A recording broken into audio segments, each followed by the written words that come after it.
La pausa comercial porque tenemos ya con nosotros aquí en el estudio de ADN Hoy a nuestro siguiente entrevistado, el ministro de Hacienda, Felipe Larraín. Bienvenido, ministro.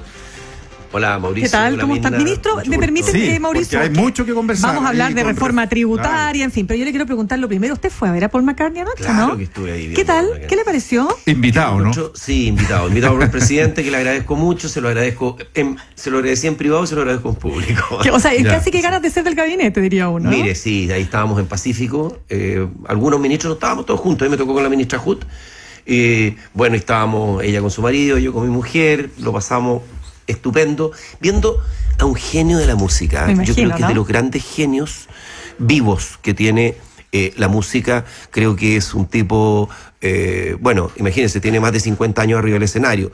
Y yo, cuando escuchábamos las canciones Hey Jude, Lady Madonna, Obladi Oblada, Back in the USSR, Live and Let Die, la canción, Live una and Let canción Die. de una película de James Bond. Claro. Con efectos de Live and Let Die, con efectos especiales. Yo me imagino que la gente estaba cerca de las primeras filas, saltó. Pero yo creo, ¿no? O Helter Skelter, que me decía que la voz le salió, pero igual, porque es una canción complicada, muy rockera, muy carraspeada, Claro. y le salió bien. No, impresionante. Y Maestro. 76 años, ¿ah? Oiga, para los que venimos de atrás. ¿76? Mauricio, Sí. Está como tuna. para los que venimos de atrás. No tan lejos. Es una. Bueno, o a algunos años, pero realmente es un ejemplo. Modelo, Ministro, Es un ejemplo, ¿fue incómodo el modelo, momento de la pifia al Bueno, presidente? es que hubo ¿no? aplauso y pifia. Entonces hay que decir, no mencionemos la pura pifia. Ya, El a presidente ver. también lo aplaudieron. Yo creo que estuvieron ¿Cómo que divididos usted? los. Porque dijeron que pero- la pifia fue bien fuerte, nos decía Y un yo compañero. sentí un aplauso. ¿Para qué le digo También. que le di yo? El que estaba cerca suyo. Puede ser. Había diferencia tal vez entre la galería y los puestos ahí VIP en una de esas. No sé, yo estaba más cerca de la galera que. Ya, pero eso no opacó, supongo, lo bueno del momento, ¿no? En absoluto. Mire, un placer, un privilegio, la verdad. Y yo creo que lo gozaron. Yo no sé el número de personas, pero había más de 50.000 Sí, personas. más Estaba de la cancha 50.000. llena. Sí. 51.000. Una parte vacía que es la parte que está detrás del escenario. Claro, sería. Y ahí había algunas de las entradas menos favorables que eran las que lo veían de lado, pero gozaron igual. Pero parece. vieron su perfil. Envidiable, pues, ministro, ¿qué quiere que le digamos? Bien, vamos a materias. Estado del arte en la discusión de la reforma tributaria, en vista de que ha sido muy difícil desde que se presentó el proyecto en agosto, ¿no? Han pasado 7, Así 8 es. meses. El presidente de los empresarios de la CPC, la Confederación de la Producción y el Comercio, Alfonso Suet, dice hoy día en una entrevista en el Mercurio, mire, esto ha sido como la cocina de la vez anterior de la reforma tributaria Bachelet, con la diferencia que ahora ha sido más lenta, más oscura, en fin, con menos luz.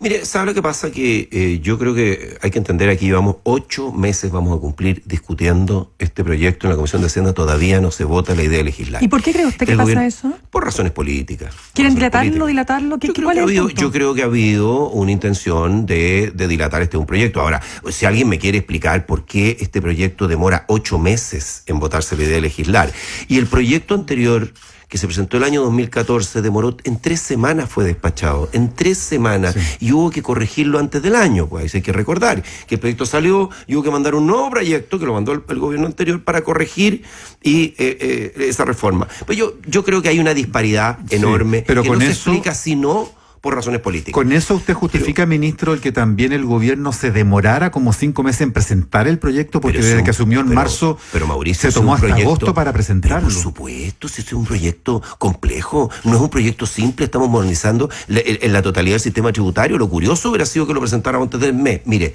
yo creo que el tema no es que los proyectos se presenten a matacaballo o al mes de llegar.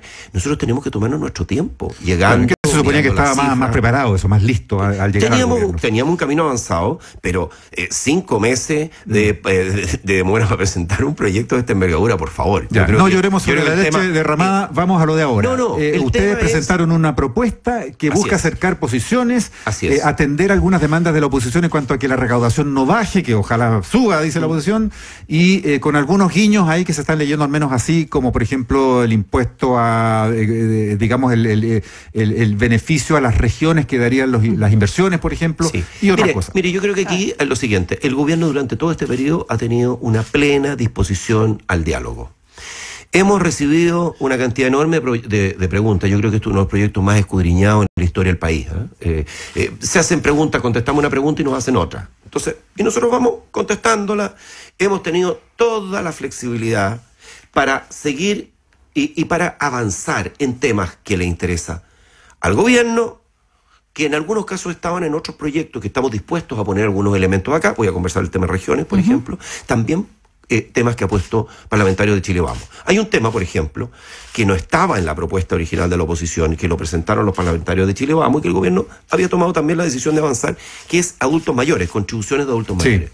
Ahí nosotros lo que hemos planteado es que vamos a dar un alivio a las contribuciones de los adultos mayores de clase media y vulnerables que estén en el tramo exento del global complementario. Y esos son potencialmente, porque hay que ver también avalúos de propiedades, esos son potencialmente del orden de casi 100.000 adultos mayores que podrían verse beneficiados. ¿Alivio significa que los hacen, los dejan fuera o fuera. le bajan considerablemente? Mire, alivio en el proyecto anterior que también presentamos en el primer gobierno del presidente Piñera, y me tocó trabajarlo, y fuimos con el presidente a Curicó justamente a una casa de una familia de clase media de Curicó que se vio beneficiada por ese proyecto.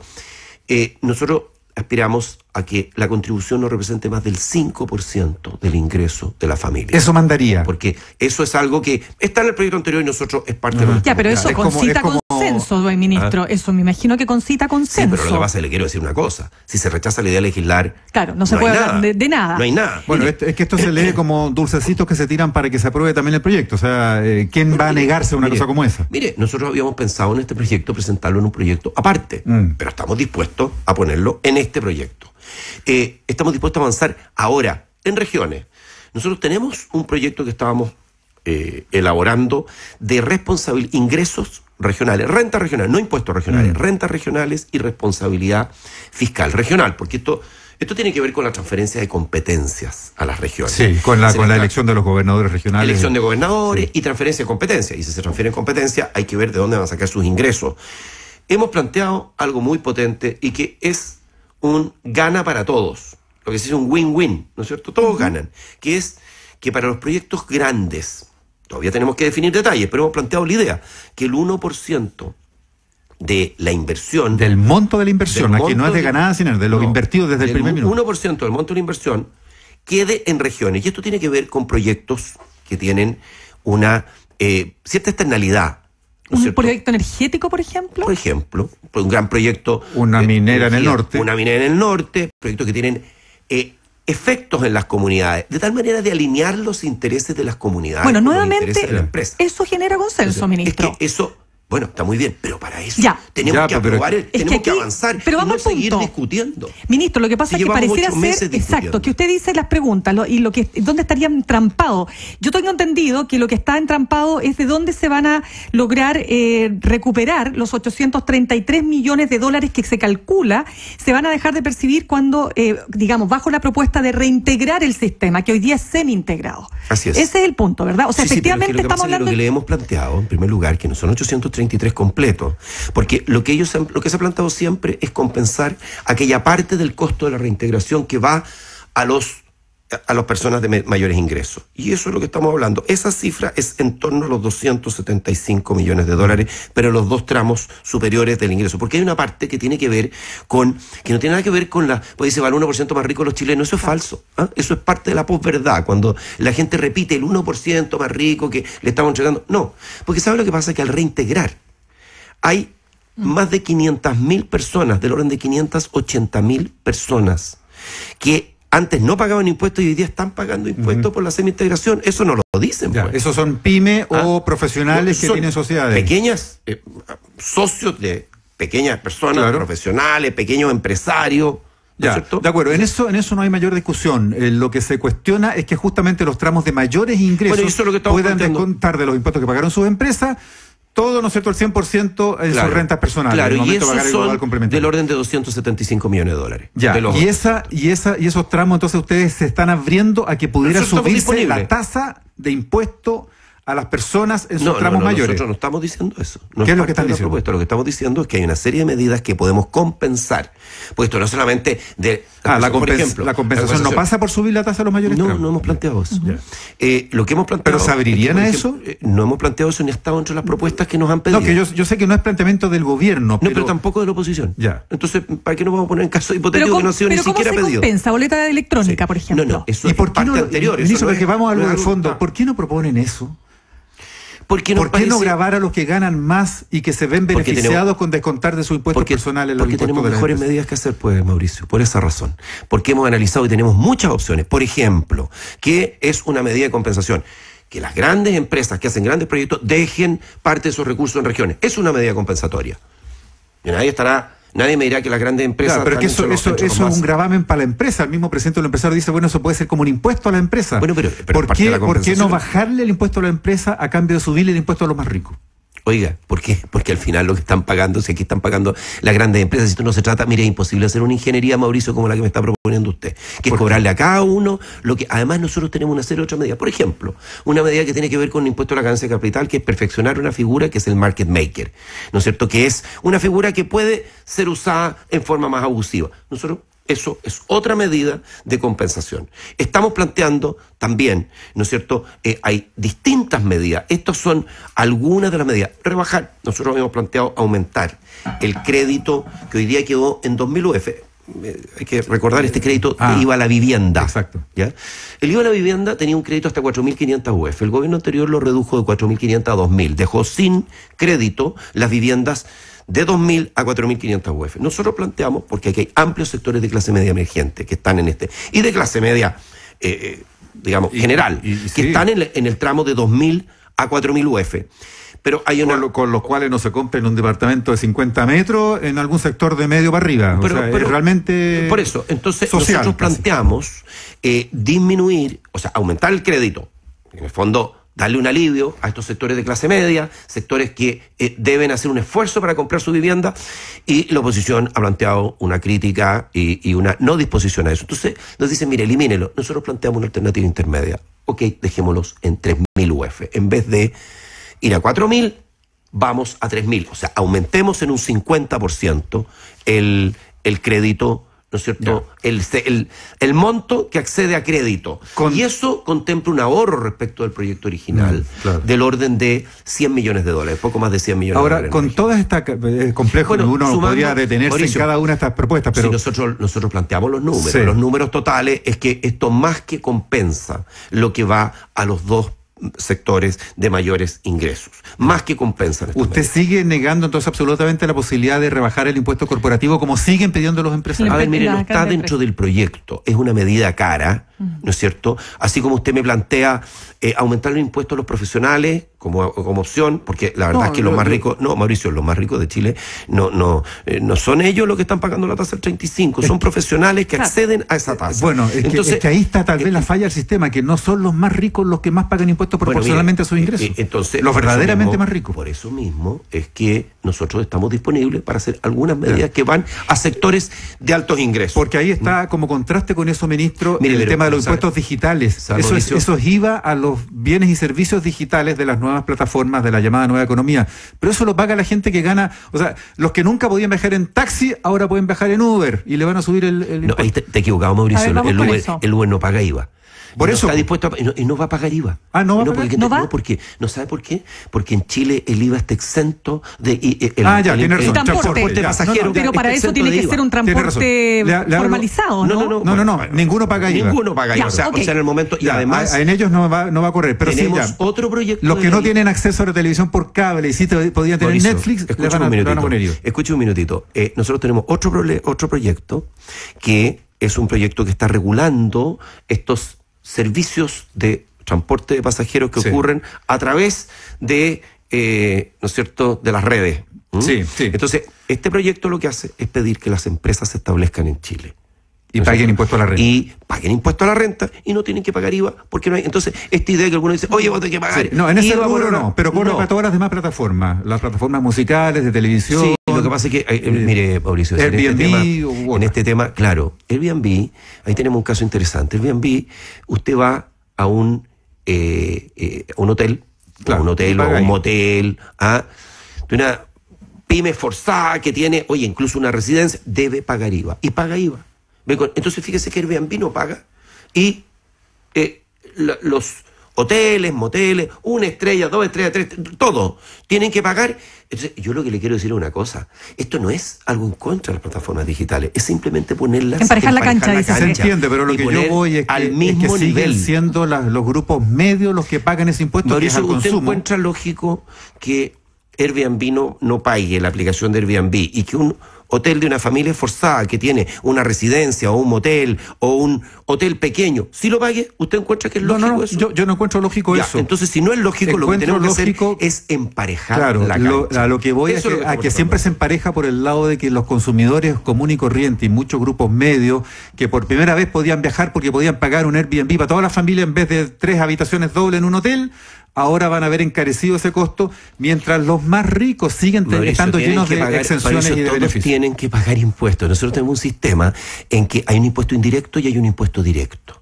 El impuesto indirecto lo deben pagar todos. O sea, si usted lo que sostiene es que hay algunos que no deben pagar impuestos porque es un impuesto indirecto, ahí estamos en desacuerdo. Ministro, ¿qué pasa con la boleta electrónica que pretende recaudar, la boleta electrónica que pretende recaudar $1.000 millones? Le pregunto, porque la oposición lo que dice es que estas son pequeños candy o dulces, ¿no? Para compensar cosas que el que tiene... No está dentro de las compensaciones que hemos planteado ahora. Es que yo lo ven como... No, es que ellos están equivocados. No, por favor, si eso es lo que hemos... Porque ellos hablan de eficiencia, son fórmulas para generar mayor eficiencia en la recaudación. Una cosa es la recaudación, otra cosa es la compensación de lo que va. O sea, no es cierto lo que dice la oposición, que dice que ustedes lo que están tratando es compensar a través de este tipo de fórmulas. No está dentro de las medidas de compensación que hemos planteado esta semana. Porque eso es parte del proyecto original, para entenderlo.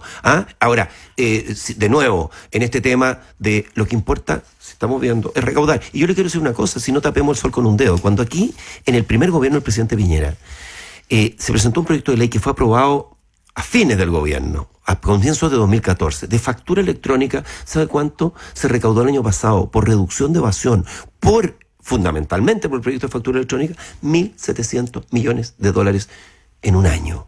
Adicional por la reducción de evasión que viene fundamentalmente de un proyecto de factura electrónica. Entonces, tenemos alguna experiencia en esta materia. Y en tema de boleta electrónica, hay muchos que están muy de acuerdo en esto. Dentro de que lo han planteado. En la oposición dicen, oiga, si todos tienen que boleta electrónica, ¿qué es lo que es? A veces hay más dudas por la implementación, porque esto implica digitalizar a muchos pequeños comercios. Pero ¿sabe lo que pasa? Ustedes pueden verlo en cualquier parte. Hoy día casi cualquier persona tiene un celular inteligente. O sea, hay más celulares que chilenos hoy día.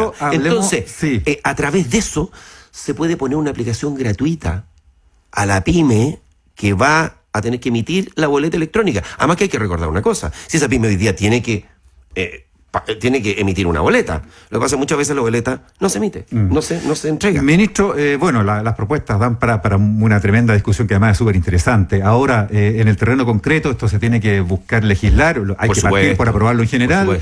Ya se postergó, ahora estamos hablando de comienzo de abril, según entiendo. Así es. Pero se mantiene la decisión suya y del gobierno de conservar esto como un gran proyecto único, porque otras carteras han tenido una estrategia distinta. En educación, la ministra Cubillos dividió el proyecto de Misión Justa. En trabajo, el otro día conversábamos aquí mismo con el ministro Nicolás Monkeberg y se separó la indemnización de la reforma laboral, se va a abordar de manera separada distintos proyectos. Sí, nosotros ¿No facilitaría eso las cosas? Mire, es que porque eso es lo que propone lo ha propuesto, Ricardo Lagos, Comisión de Hacienda. Lo que pasa es que esto es una pequeña trampa.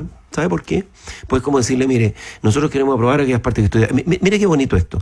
Nosotros presentamos un proyecto integral. Entonces, mire, ¿por qué no separa el proyecto en dos? Lo que yo me gusta y lo que no me gusta. Entonces, lo que me gusta, pónganlo en un proyecto para que lo que le gusta, digamos, a un grupo particular, en un proyecto en el cual lo aprobamos rápidamente. Porque eso me gusta. Y lo que no me gusta, eso lo dejamos para la discusión. Claro, que supone que lo que le gusta también le gusta a usted. Para el día de San Blando, como se puede, como se decía. ¿Y no se ganaría con eso aprobar cosas que a todos les gustan? Mire, ¿sabe lo que pasa? Que nosotros tenemos un proyecto integral. Aquí no podemos dejar algunos elementos fuera, más allá de toda la flexibilidad que ha tenido el gobierno de ir presentando, ¿no es cierto?, ideas nuevas para mejorar el proyecto, acoger ideas que nos ha planteado la oposición y los parlamentarios de Chile Vamos. Entonces, mire, es lo mismo que nos dicen en el proyecto de pensiones.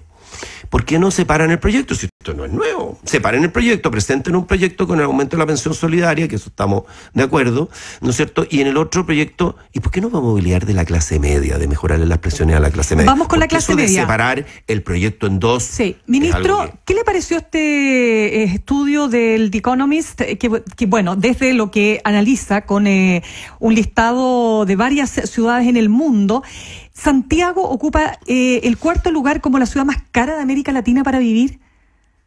Bueno, mire, sabe que no es raro, ¿eh? No es raro que eso sea así, Mirna, porque resulta que dentro de América Latina Chile tiene el mayor nivel de ingreso per cápita de la región, o el segundo, dependiendo en qué minuto se toma. Estamos ahí con Panamá, ¿no es cierto? Panamá puede tener algo más, pero estamos ahí. O sea, el país que tiene mayor ingreso per cápita de América Latina debe ser también, porque hay una relación entre los niveles de ingreso per cápita y los costos, particularmente en lo que son los servicios y los bienes no transables. Claro, pero cuando la mitad de ese país gana 360.000 pesos líquidos, ministro, es complejo, ¿no? Bueno, mire, nosotros estamos tratando de atacar esto de muy distintas formas, aumentando la competencia, preocupándonos en una serie de temas, como por ejemplo la ley de fármacos, que establece...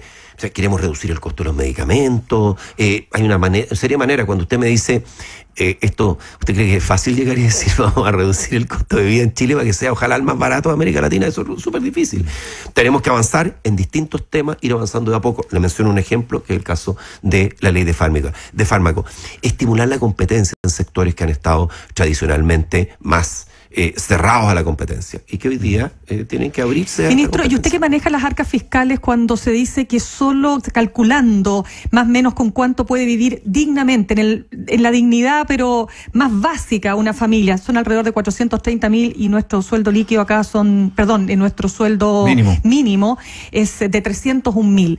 Es muy ¿cómo decirle? Utópico pensar que en un mediano plazo podríamos alcanzar ese anhelo. Yo creo que podemos ir avanzando y de hecho hemos ido cerrando esa brecha en el tiempo, porque el salario mínimo ha ido creciendo más que lo que ha crecido, ¿no es cierto?, el costo de vida. Por lo tanto, pero todavía tenemos una brecha. Ahora también nosotros, cuando hemos tenido esta discusión en el Congreso, hemos hablado claramente de incluir también las otras cosas que tienen las personas que están en esos niveles, como por ejemplo asignaciones familiares y otras que reciben las personas que están sujetas a un salario mínimo. En el caso de ser mujer, hay el bono mujer, ¿no es cierto? Hay una serie de elementos que acercan a los niveles de, digamos, básicos para pasar la línea de pobreza. Entonces yo creo que este es un elemento, además, esto no lo hacemos solamente a través de mandatar o legislar un salario, es a través de las oportunidades que damos en la economía. Una economía, Mirna, que crece al 4% anual, es una economía muy distinta que la que crece al 1,3%. Porque se generan mucho más oportunidades, hay más oportunidades de empleo y esperamos que esas oportunidades, a través de la inversión que está despegando en Chile, que se ha puesto de pie, que esas oportunidades para los chilenos sigan creciendo. Ministro de Hacienda, Felipe Larraín, muchas gracias por